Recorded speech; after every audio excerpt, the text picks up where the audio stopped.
Hi, welcome back to 23 Days of Astrology with Marjorie Cottrell. We are here for day 21, which is smile and stick to the plan.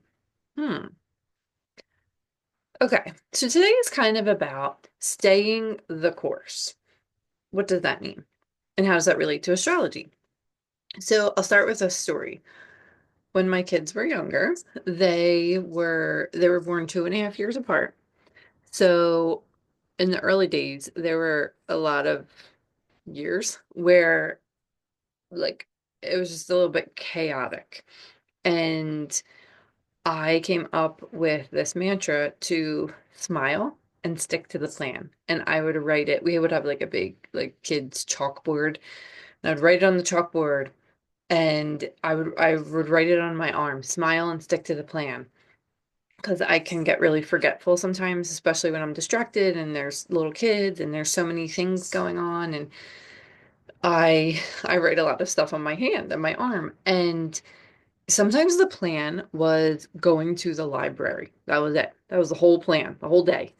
And the dog would have diarrhea and there was things spilled and somebody showed up at the house and I kept getting so off track that I needed to just remember the plan might be one word. It might be a library, but sometimes I would just forget. And this is how this kind of idea was born. And since my kids have gotten older, um, I even use it outside of parenting. I use it for a lot of things now. I just say smile and stick to the plan. So it makes me think of astrology in a lot of ways because we can think about our birth chart as the plan, the loose plan. I am a subscriber of fate and free will. Um, but I also subscribe to the thinking that some things are simply outside of the realm of what is likely. For me, I think about this for me. I don't necessarily go around telling people this, well, I guess I'm telling you now in this video. But I'm just sharing it for perspective and some thoughts to chew on. You obviously don't have to agree. Um, But let me give you an example. So inside of the birth chart, now that I have studied the language and the symbolism of ancient astrology for quite some time now, um, I understand that there's, I don't know if I want to use the word path, but for the purposes of this, let's use the word path. There's a path embedded in there.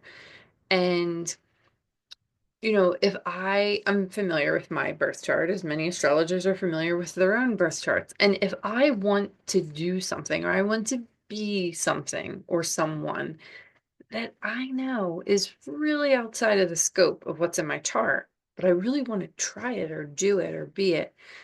Um, for me now, where I am standing in life, that doesn't make sense for me to do.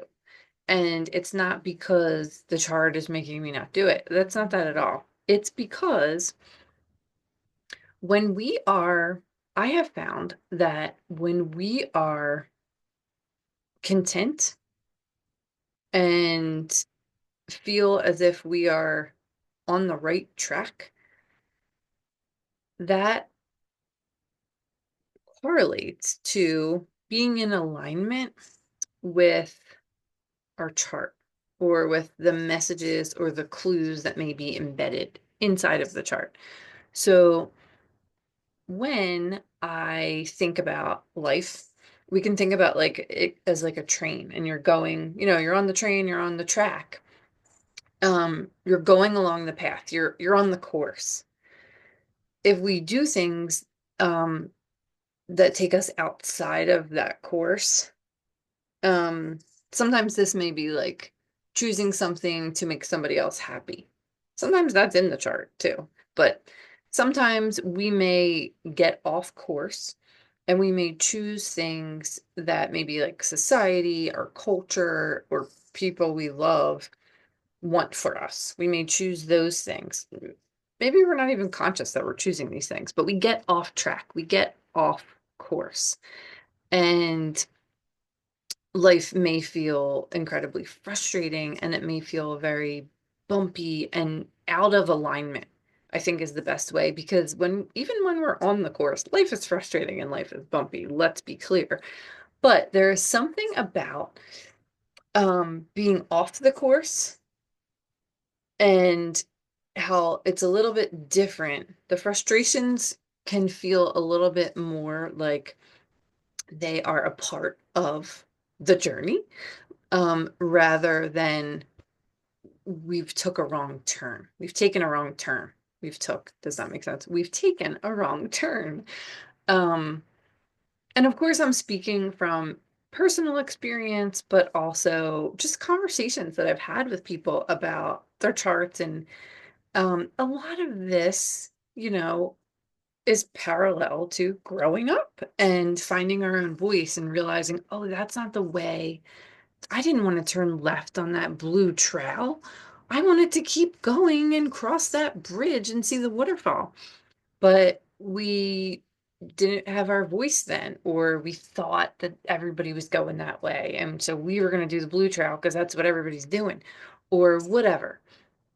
Um, the point is, once we figure out that we've gone astray and we get back on the course that feels very much in alignment with our authentic self, let's call it, we may notice that there is a lot of correlation between the stories that unfold within the natal chart and a connection to our authentic self.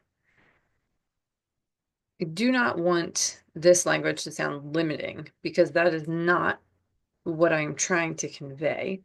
I actually um, am trying to say that within this beautiful, like, bowl, let's call it a bowl, like a soup bowl, pretend that's like the map or the natal chart or the course.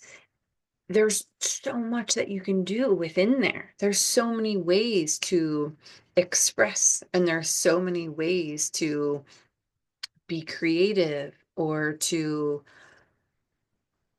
see all in beauty through relationships and all of these beautiful ways that we can express. Staying the course and finding what is in true alignment with our authentic self can be very comforting and can be very supportive for scatterbrains like myself, where I want to run off and do all these things. But when I was quiet in the morning that day and I meditated and I knew what my vision was and I knew what my plan was, a little microcosm of this macrocosm that I envisioned myself in, I need to just take a minute and remember that. Make a reminder to myself, smile, and stick to the plan. When things get chaotic, and I think it might just be easier to run off and go do or be a part of this or do that, that's not the plan. So checking in and listening, regrouping with yourself, getting quiet and reflecting on, the map and the journey that you're on. Sure, it's fun to be spontaneous and it's fun to do certain things. And many of these stories, being spontaneous may be your course. So it's all relative to what kind of stories are embedded and excavated. And I guess I could take this a step further and say, even more important than the chart, the astrology chart, is introspection. That's really what is at the root of this for me and for my life and my practice. Um, the natal chart is a tool. At the end of the day, it is a tool. It is not the end all be all, but it is a tool that does offer us insights, reminders, um, ideas, and offerings, invitations on where we can stick to the plan and stay the course, and maybe where we do have a little more wiggle room to try new things and venture out. So that's not about not trying new things and venturing out, but it is about looking within, using the tools that we have of the chart, and also getting quiet, checking in with ourselves, listening to our inner compass and our inner authenticity, and then repeating it all because none of this work is one and done. It's always spiraling and cyclical and ready to be done again, which is the beauty and the frustration in all of it. So I share that with you. Hopefully hopefully it's thought-provoking and interesting and stirs something up inside of you that you're curious about. So you can find me at marjoriecottrell.com. You can sign up for my newsletter. I do offer book giveaways. You have to live in the United States for that, but I don't send a lot of email newsletters, but I do offer occasional book giveaways as a thank you for your inbox hospitality. My services include individual couples, family readings, astrology tutoring and mentorship, gift certificates. I do annual retreats and periodic workshops, and you can get one of my online workshops, Astrology Workshop for Creatives, right at my website, marjoriecottrell.com. You can download that and watch it later today if you wanted to. So the next video will be an exploration of ancient wisdom and if it still applies today. Hopefully, I will see you there. And as always, thank you so much for being here. Have a great day.